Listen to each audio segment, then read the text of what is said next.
level? Mm-mm. No, but No. I'm just focused on the oxygen. Totally different. They're just simply saying, okay, if you're breathing normally, hopefully you're taking in about 97 to 100% oxygen. They're not doing anything about that iron level or the heme or anything. Technology will sell anything that is not true. I'm not saying that that's what I heard in like advertising. I'm saying that's what I was getting from. That's what you were Yeah. you were thinking. Yeah. Based upon the idea of like what is that equipment and what is that equipment letting me know. So And then, it's just simply a little computer algorithm they have embedded into the pulse ox machine. that if you see an issue with that, then you'll look further into it. To You'll see look where further that's just a into it. symptom of it. Mm-hmm. Yep. Gotcha. Just So what does your lack of oxygen have to do with mine? Because whenever I see someone not high, they claim that that is a sympathetic reflex. Now, they don't mean sympathetic as in, oh, I'm so sorry. Okay, that's sympathetic division of the body. And because it picked up on that, and remember, that sympathetic division is picking up on way more than we could ever pay attention to. Okay, maybe that sympathetic division is going, maybe we do need to some, yeah. Mm-hmm. So now, that means we really need to make sure that we pay attention to iron levels. Now, iron, all right, we do consume it, all right? It is I don't want to call it a metal. It is an ion that we get from our diet. A lot of us tend to associate that with red meat, and yes, that is true, okay? I do know that people, though, who are like vegetarians and so forth, they have learned how to balance this with other foodstuffs. So we have the iron come to us in two forms. Note they're letting us know 2+, 3+. Okay? If we eat and what we took in was 3+, our stomach acid turns it to the 2+. So, a lot of times, you know, people can have too much, too little, whatever the case, stomach, that can actually affect the iron in the body. Now, the stomach produces what's called gastro, because gastro meaning stomach, all right, ferritin. That binds my 2+. Because I have to make sure the 2+ makes it to my intestines. Because what happens in the intestines? Digestion. Excretion or digestion. We've got digestion going on. I need to also make sure that the acid doesn't affect the 2+. So by having the gastroferritin, the stomach is saying here, this is the safe transport for you to the intestines, where we have a huge blood supply. All right? Because this is an area for us to uptake, absorb all of these nutrients. Okay? So, once we get to the intestines and we meet a huge blood supply, we have a protein in our plasma. Do you guys remember looking at that little centrifuge tube? And the plasma was the area that contained our proteins, our electrolytes, pluses, minuses, all that sort of stuff. Okay? So now, in the plasma of my blood, it offers a protein. that protein in the blood is transferrin because it's going to transport it and transfer it somewhere. Is everybody following me? So I've eaten my stomach acid in my stomach. We now have it lets it transport it, get it to the intestines where I meet my bloodstream. In the bloodstream, it's offered a protein so that it can carry it to my bone marrow. Why? Storage. That's where blood cells are made. That's where my blood cells are made. And as those blood cells are being made, and as there is blood flow, the cells, those red blood cells, that still contain their nucleus and their organelles, and are making this product, can pick it up. You know how the thyroid gland has the T3 and the T4, and the T3 is what's used, and then the T4 is just there until you use it? Is it kind of the same idea as this, or is it that you only get the Fe3 plus for how you eat it, How you eat it. and then it gets automatically converted? You don't Automatic. store any of that for, okay. Not technically. The goal is to get it to the 2+, but I'm not saying we can't store it. Okay.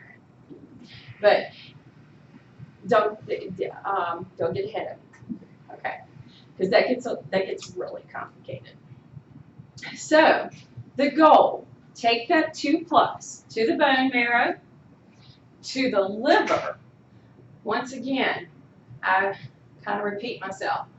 The liver is busy. I don't have any other way to say it. I mean, it's busy. And then other tissues. Marrow uses this product because we gotta make the hemoglobin. We gotta have that red blood cell production. We've got to get the hemoglobin made. Now, muscle, because muscle is very unique, our skeletal muscle,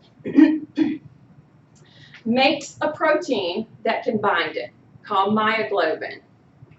And it will, because what do skeletal muscles have to be able to do? They have to keep muscle tone, and they have to be ready to act. Whether that is going to be something that we plan to do, whether it's going to be a reflex, or whether it's going to be fight or flight. And what is it in the cell that uses oxygen?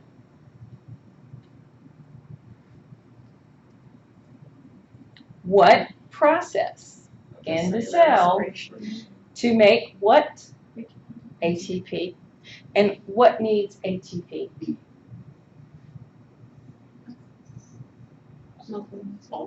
My skeletal muscle. So do you see why skeletal muscle might have to need to bind it? Because it needs it ready, if that makes sense. Okay? So, a lot of the iron, do you guys remember the electron transport chain in the mitochondria? Because it is that little bumping down the chain, and that electron's finally done, that oxygen attaches to it. Okay? So, a lot of it's used to make the cytochromes, the little proteins, in the electron transport chain. The goal being energy. This supplying of oxygen to the tissues and using it. Yes, no, maybe. Okay. Now, in the liver, they kind of put the liver into the digestive system, right?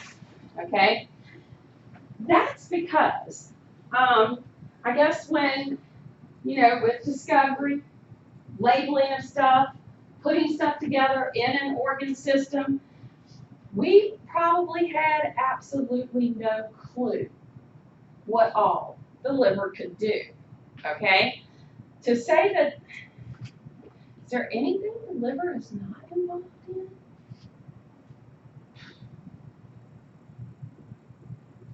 I can't think of one thing so far. But other than that, pretty much the liver's involved in everything that I can think of. So the liver can take any surplus. It can take any surplus of the iron, bind it to a protein, and that's the name of it in the liver, and create iron storage. When we store iron, it kind of gets put into a complex that they'll term ferritin. When the body needs it, it can release it. So people who would have enough iron in their diet, people who would have their body correctly using the iron, okay, and any surplus that they would have in their diet would be able to get stored. For the most part, probably a lot of us have the stores are not huge, okay? Because, a huge percentage of the population is considered anemic, okay? Meaning that they're kind of low or they don't have enough iron. But if there is a situation where people do, okay, there is a way for the body to store it and use it when needed, okay? They probably feel really good all the time. Just saying.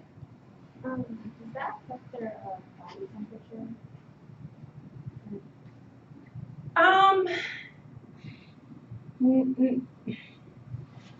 I would say no, because